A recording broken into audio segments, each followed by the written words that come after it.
Donc la transfiguration, par quel bout on prend l'homélie. Déjà, transfiguration, le Fils de l'homme. Alors, j'ai déjà expliqué, le Fils de l'homme n'est pas le Fils de la femme, ça c'est ce qui a été activé au jour de notre baptême. Nous sommes, nous aussi, caractérisés comme Fils de l'homme, Fils de l'humain. Vous vous souvenez, c'est ce corps spirituel que nous portons. Ce fut le cas pour les baptêmes de ce matin. Voilà. Les parrains, la marraine et les parents ont cette responsabilité de veiller sur cette lumière qui leur est confiée. C'est la même que celle qui est décrite dans la transfiguration de Jésus. Voilà, en plus discret peut-être. En tout cas, c'est cette même appartenance, cette même filiation, et qui fait qu'il va falloir veiller sur ce Fils de l'homme que nous portons. Parce que ce Fils de l'homme, on lui donne tout. Le prophète Daniel dit ceci. Donc c'est la vision du prophète. En lui, donc je vis apparaître comme un Fils d'homme, voilà, qui parvint jusqu'au vieillard. En lui fut donnée domination, gloire et royauté. Tous les peuples, toutes les nations, tous les gens de toute langue le serviront. Sa domination est une domination éternelle qui ne passera pas, et sa royauté qui ne sera pas détruite. C'est le baptême. Le Fils de l'homme reçoit la gloire de Dieu, cette transfiguration dans un sacrement, et c'est universel. Toutes les nations recherchent ce Fils de l'homme. Toutes les nations recherchent, chaque individu essaie de trouver cette dimension spirituelle dans sa vie, dont il a la responsabilité et la charge, et bien sûr cette transfiguration, cette attribution, voilà, cette universalité du sacrement, du baptême, et puis de la royauté qui est conférée. Je rappelle, prophète, roi et prêtre, pour le baptiser. Et bien cela en fait va caractériser une vie, et voilà, et c'est pour toujours, vie éternelle. Donc c'est reçu de Dieu, le Fils de l'homme, il la reçoit, je vous rappelle. Il lui fut donné domination de la royauté. C'est redit dans l'épître de Pierre. Alors, voilà, c'est ici.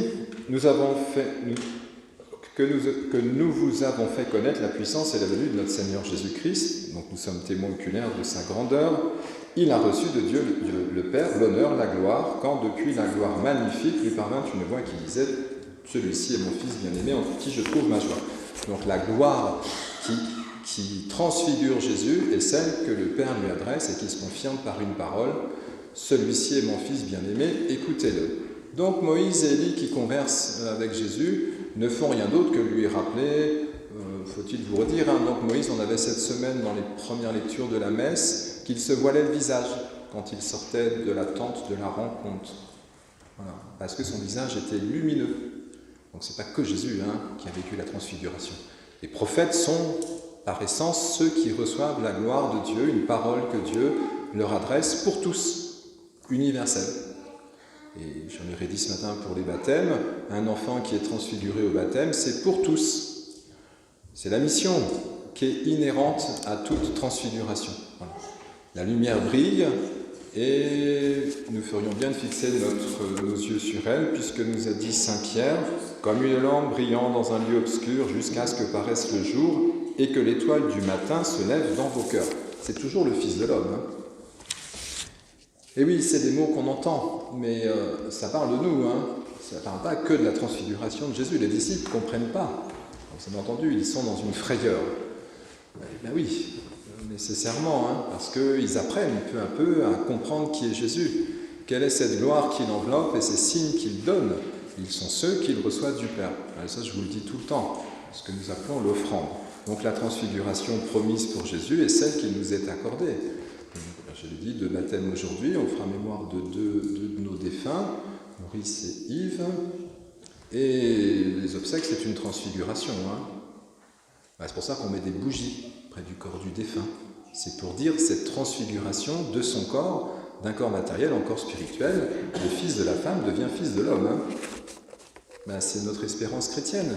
Mais c'est une bonne nouvelle, disons. Voilà. Donc Jésus le montre et il leur dit, écoutez, ne dites rien pour éviter les quiproquos jusqu'à ce que le Fils de l'homme soit ressuscité d'entre les morts. C'est dit à la fin, jusqu'à ce que le Fils de l'homme soit ressuscité d'entre les morts. Écoutez, notre vie, elle n'est que ça. Nous sommes vraiment le peuple de la transfiguration. C'est vraiment ce qui caractérise notre foi, en fait. Tout ce que nous adressons à Dieu, il n'y a pas de prérequis. Je discutais avec une personne après le second baptême, là, à Mars. Puissions-nous réentendre souvent qu'il n'y a pas de prérequis pour cette transfiguration. Il n'y a pas de morale qui soutienne la transfiguration. C'est une simple offrande au Père qui fait que Dieu nous accorde le chemin, la vérité et la vie. C'est ce qui caractérise le Fils de l'homme. Donc c'est assez simple. Ou pas? C'est assez simple. Eh oui. C'est un acte de foi qui est posé pour laisser Dieu œuvrer en nous et c'est lui qui nous accorde la lumière éternelle. Donc Jésus, il entre, et c'est la robe. Alors, pour le second baptême, là, il y a eu une espèce de châle, je crois, ce matin pour Théo. Et puis là, pour le baptême de Rose-France, ils ont ressorti l'aube baptismale de 3-4 générations en arrière, qui était beaucoup trop longue. C'était un enfant de 5 mois comme Théo, tout petit, une petite fille, là, toute petite. Mais le fait qu'il signifie cette lumière inaccessible à nos yeux d'hommes, mais qui pourtant colore carrément le Fils de l'homme en chacun de nous. Voilà. Et puis bien sûr, la bougie qui nous rappelle encore une fois que tu es lumière dans le Christ, ça veut dire que Théo est devenu Théo-Christ, et que Rose-France est devenu Rose-France Christ, le Fils de l'homme. Vraiment, je pense qu'il ne faut pas trop vite tout mettre du côté de Jésus, comme si nous n'aurions que quelques miettes au passage. C'est-à-dire que nous sommes appelés à la même transfiguration, moyennant la foi. C'est pas grand-chose. Enfin, voilà, encore une fois, c'est peut-être difficile selon chacun. C'est ce qu'on appelle le chemin qui... Nous fêterons la croix glorieuse le 14 septembre. À nouveau, vous connaissez le passage. Et l'étroitesse du chemin. Une offrande est nécessaire pour que cette transfiguration puisse s'accomplir. Jésus la reçoit du Père, il l'enseigne à ses disciples. Mais écoutez, nous sommes là, quelques années plus tard, pour suivre le même chemin. Donc Jésus enseigne à travers cette posture ce qu'il reçoit du Père, il l'enseigne aux trois. Et ils vont la transmettre, parce que nous sommes là aujourd'hui.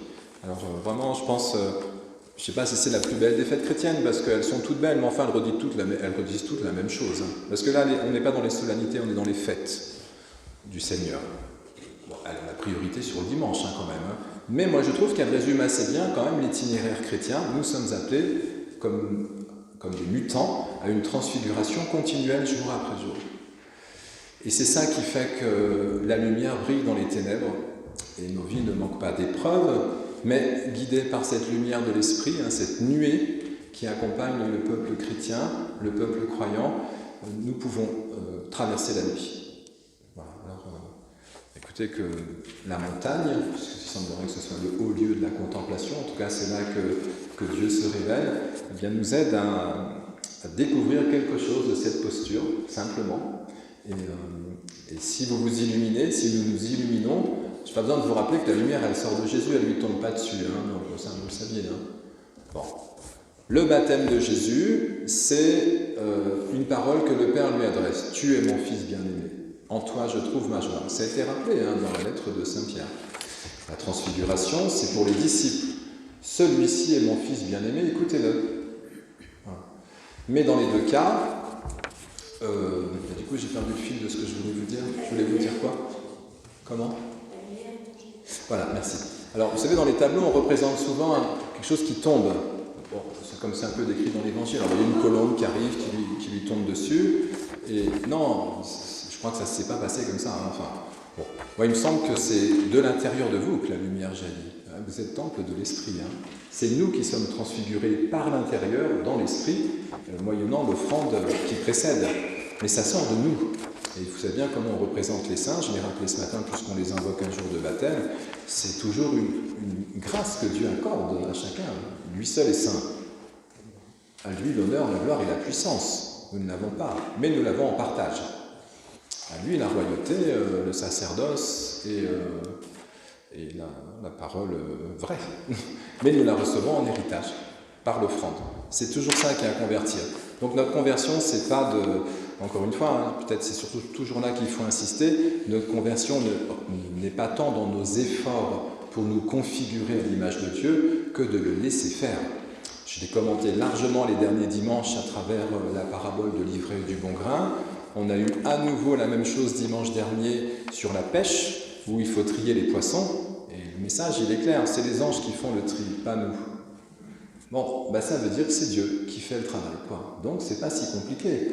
Mais nous sommes interrogés sur l'humilité du disciple qui accepte d'être qu'un simple serviteur. Nous ne sommes pas le maître. Jésus est serviteur aussi. Le maître, c'est Dieu, c'est lui qui transmet. Et nous, on se laisse conduire, transformer dans les joies et les peines de cette vie, mais vous êtes sûr de l'itinéraire, c'est-à-dire que la vie éternelle est promise. Et si c'est Dieu qui nous met au monde, vous êtes sûr d'aller dans la bonne direction. Alors nous apprenons, par des exercices spirituels, à laisser cette transfiguration nous rejoindre. Et je trouve que nous avons beaucoup de chance. Enfin, en tout cas, si c'est comme ça que nous comprenons les textes.